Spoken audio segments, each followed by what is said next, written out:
देसी नाटिका सादर करून दाखवणार आहे। या नाटिकेचे पात्र परिचय आम्ही आपणास देत आहोत। नमस्कार, मी आहे जाते। नमस्कार, मी आहे अरुण। नमस्कार, मी आहे मंदा आणि प्रशांत। मी आहे माधव। नमस्कार, मी काटवट आहे। नमस्कार, मी दगडी पाटा आणि कलबत्ता आहे। नमस्कार, मी आदिती आहे। नमस्कार, मी सूर्य आहे। नमस्कार, मी आहे उकर। माझे नाव गायत्री आहे। आम्ही आता 7वीत शिकतो। आम्ही तुम्हाला एक छोटंसं नाटक करून दाखवणार आहे। या नाटकाचे नाव आहे भांड्याच्या दुनियेत। चला तर मग सुरू करूया। उन्हाळ्याची सुट्टी सुरू होताच अरुण व आदिती यांच्या आजी आजोबांकडे येतात। त्यांची मामांची मुले त्याची आतुरतेने वाट पाहत होती। आता काय, मुलांची नुसती धमाल, आंबे, कलिंगडे, ऊस खाणे आणि विहिरीत पोहणे असा मुलांचा कार्यक्रम निश्चितच असायचा। एके दिवशी मुले अशी लपंडाव खेळत होती। माधव पण राज्य आले होते। आदिती एका तिच्या खोलीत लपायला गेली। तिला तिथे एक जाते दिसले। तिने आधी जाते कधीच पाहिले नव्हते। हे काय आहे असे फुटफुटत तिने लगेच आपल्या भावंडांना बोलवले व जात्याने त्यांच्याकडे पाहून स्मित हास्य केले। पाहूया पुढे काय घडते। काय मुलांनो, ओळखलं का मला? मी जाते। तू इथे काय करतोस? काय सांगू तुम्हाला, आजकाल लोक माझी फक्त लग्नाची ओळख करण्यासाठीच उपयोग करतात, नंतर असं कोपऱ्यात ठेवून देतात।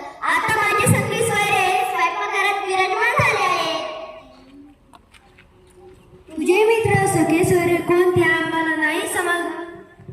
तुम्हाला काहीच माहिती नाही आमच्याबद्दल? सांगूया का आपला जन्म, आपला विकास, आपल्याच गोदी गेलेली बदलाची माहिती? मी सांगतो त्यांना आपला इतिहास।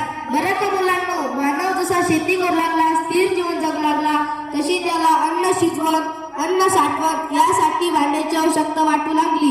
या गरजेपोटी त्यानं मातीपासून पसरत ताटल्या, वाडगे, रांगणे अशी नित्यभोगी भांडी बनवली। थंडगार पाणी पितो, छोटे छोटे माठात दही लावतो, पण काय रे माणसांनी फक्त मातीचीच भांडी बनवली का? नाही, तसं नाही। मातीच्या भांड्याबरोबर दगडी, लाकडी, चामडीची भांडेही मानवानं तयार केली। तुम्ही घरी बुजलेल्या भोपळ्यापासून तुम्ही पाहिले आहेत का? हो, नेटवर मी अशा वस्तूंची खूप चित्रे पाहिली आहे। अजूनही आदिवासी भागातील लोक अशा वस्तूंचा उपयोग करतात हेही मी वाचलं आहे। मुलांनो, लाकडापासून बनवलेली भिंतीलगत ठेवलेली ही काटवट पहा। गव्हाचं, बाजरीचं, ज्वारीचं पीठ मळण्यासाठी, भाकरी थापण्यासाठी तिचा उपयोग केला जायचा। आजही ग्रामीण भागातून काही घरातून तिचा उपयोग होताना दिसतो। अगं मंदा, तुला आठवते का तुझ्या आजीला आमचा नवा मित्र मिक्सरची खूप भीती वाटायची। दाण्याचा कूट कुटण्यासाठी आजी खलबत्ता वापरायची। आता तुम्हीच सांगा मुलांनो, उकळीमध्ये कोण धान्य कुटत बसते? लावलं मिक्सर की झालं काम। वेळही वाचतो आणि श्रमही वाचतो। पूर्वी पिठाच्या गिरण्या नव्हत्या, गृहिणी जात्यावर धान्य दळायच्या, धान्य बागडायला सूप असायचं। हे सगळं खरं आहे, पण आज ही सर्व काम करायला वेळ कोणाकडे आहे? मातीच्या व लाकडाच्या भांडोपाठ माणसानं तांब, लोखंड, धातू याचाही उपयोग करून आता मग भांडी बनवण्यासाठी सुरुवात होऊ लागली। म्हणजे फक्त भांडी बनवण्यासाठी या धातूंचा खूप उपयोग होऊ लागला। धातूंच्या बरोबर आम्ही चांदीची भांडी देखील पाहिली आहे।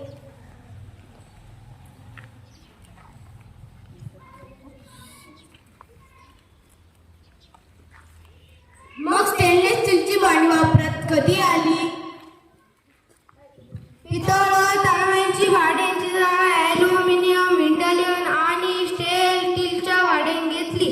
आता सध्या पलंग, खुर्ची, टेबल, खिडक्या, मोठे दरवाजे यासारख्या धातूपासून आपण खूप सारे मोठे बनवू पण शकतो। काय जाते भाऊ, जेवायच्या पंगतीत ताट म्हणून केळीची पात्रवळी, वाट्या म्हणून द्रोण असायच्या, हात व्हायला तस्त असायचे, होय ना? अरुण, तुला बरेच काय गाई म्हशीच्या दुधापासून तूप, ताक या पदार्थापासून खूप सारे पदार्थ पण तयार होऊ शकतात.